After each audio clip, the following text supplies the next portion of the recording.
what are your thoughts on, or what would you have to say about corruption? Because I'm sure it's brought about delays, it's brought about hardship. What are your thoughts on corruption in Kenya in terms of land buying? I mean, it's pervasive, like with every other sector. Unfortunately, that's become part of our normal life as Kenyans. It's a horrible thing for me as a Kenyan citizen to say and admit on camera, but it's a situation, and it's incredibly problematic. It's hurting a lot of people. It's making the cost of doing business unnecessarily high. Not only that, immoral. So for those of us to whom it matters that we live our lives or do business ethically and have peace in our consciences about doing the right thing, it's a problem. And it can be very costly in time, especially when you resist those pressures to pay a bribe to get something done. It's real. I mean, most of us in the business, even lay people just trying to transact with each other, are very often held hostage by government officials, whether on the national level or a county level, to pay bribes, or else their transactions don't get completed. And you can imagine a situation where someone is selling off land to pay a loved one's hospital bill. The pressure is real. I mean, the 100K, the 20K, the 50K, in our case, the 2 million shillings that was demanded as a bribe to issue a certain permission that would allow a transaction to close, can be materially impactful. And so I understand the pressure a lot of people go through, but I do know this as a basic human being, no matter what your creed or beliefs and thoughts are in life, we all want to do things right. We want peaceful consciences around our transactions. So, even those who are, they budget for the bribery amount as a regular part of business cost, don't want to. They want to do it clean. And so I understand the pressures, but at the end of the day, we have to do what is right and demand that those in authority provide us services without holding us hostage and forcing us to pay immoral and illegal bribes. It's not just immoral, it's also illegal. Ethical standards as per the Constitution are very high on this particular issue. So we have to step up as a citizenry, as a people being served, to demand better of those serving us in government. Okay, and just because you brought that up, as a participator in facilitating land acquisitions, basically you are a land seller. Part of the problem, or part of the reason why a lot of people have lost a lot of money, is not just the corrupt government officials. It is also the people who are participating in this on behalf of us who are trying to buy land. For example, selling parcels of land that they shouldn't be selling in areas that they shouldn't be selling. Yep. I'll use the word eighths of, as people know them, or even sixteenths, or however small they can 50 get. by 100. Yes. Yes. Let's have a conversation about that, because we are coming to you to buy land. So we come to Goshen, and I'm not using Goshen as an example, I'm just using it as a representative of that sector. How can we protect ourselves as land? As buyers and investors? It's a great question. I mean, it's one of my greatest pains on this journey, is understanding the implications of what we do as land sellers and land developers and so on, land trading companies. We have a higher standard to meet as far as the products we are selling and providing for our clientele. And I also understand where that pressure comes from, because you want to make your product as affordable as possible for every person to access, right? It's a very idealistic view. And a lot of people have fought back against us when we've made these comments, because they say, oh, you're trying to be elitist, we need affordable land for everyone's pocket. Absolutely, 1,000,000%, I agree. But to what extent should we ignore the law and what's right to provide everyone an equal opportunity to buy land.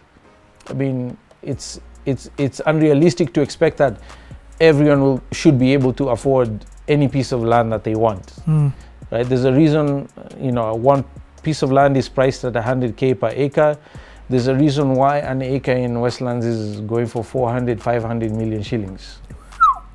So should we be complaining that the acre in Westlands is inaccessible for most of us? That it should be split up to enough sizes that I can afford it for $1 million bucks. I mean, there's rhyme and reason for these things. But I understand the pressure that land sellers have to provide mass market appealing products. But the reality is we all have to play within a set of rules as espoused by the law, specifically the Physical Land Use and Planning Act 2019, in conjunction with the various county policies for zoning and user. In Kenya, we use the term user. It means the same thing as zoning. What is the area and the size permitted for where you're buying? The buyer has a responsibility to do their due diligence to know that, hey, I'm buying an acre in Imbuko. Is an acre allowed in Imbuko by Kajiado County? And if it's allowed, what must Goshen Acquisitions have done to cause it to be allowed? And have they followed that process to the latter? Because if we haven't and you buy, you run the risk of losing your land at some point in a random future should someone want to straighten things out. You know what I mean? The onus is on you as a buyer, sadly, to know your stuff, know your business. You can't be blind about it and overly trusting of a land seller, because we have extremely high motivation to sell you that piece of land. And most of it has to do with profitability. So you need to do your homework and know what's supposed to happen, which is why we spend a lot of time sharing information on Own Land in Kenya, our YouTube channel, about how to go about the process of due diligence. Your licensed advocate should be able to help you with that, specific to the county, because that's a reality today under the devolved governance structure. The counties have absolute authority on issues of zoning and user. What land sizes are permitted where and for what use. So if I'm going to sell you a 50 by 100 commonly advertised, you need to know whether that size is permitted for that location for the use I am advertising. Because then you could be buying something that has absolutely no value to you whatsoever in the long term. And I've said this before, sadly, this is the reality. Most of us selling 50 by 100s are simply because we haven't followed due process. We have not provided the infrastructure required, including wastewater and sewer treatment and management, solid waste management, drainage, road and accessibility, power and water reticulation, supporting infrastructure like for security, police posts, shopping areas, schools, hospitals, because the bigger you go in scale, the more important these things become. Just look at Tattoo City and the amazing work they're doing. There's a reason you have to pay whatever it is, 20, 40 million bobs, 40 million bobs for half an acre, because they have done the work and it's taken this long and it has cost them X amount of money. These are serious issues. And so if we're going to be serious about investing and building real wealth in the long term, we as buyers have to be a bit more knowledgeable about what we're buying and why we're buying it, and holding the seller accountable. Ask for the permits, ask for the documents, the proof that they produced it legally before you risk your capital. Whew. Thank you, Solomon, for taking, this is part one. I feel like I need to come back to you and just have deeper conversations about now, how do we add value into the land? What are some of the ways that we should market this land to reach a certain audience? We've been doing amazing things with Sauti Sol and Caroline Toko, Just Ivy, and a whole bunch of people. Thank you for coming to the platform. There's still so much. I feel like this is just part one of your class and session. I know that this is just part one of your class and session. Yeah. As a parting shot, how does it feel to hand over a title deed to somebody? It's hard to describe, man. It's a culmination of a lot of effort, sweat, tears, prayers, hopes being fulfilled. Not just for us, but for the buyer. You know, we had one client from the diaspora, a very nice gentleman from Boston.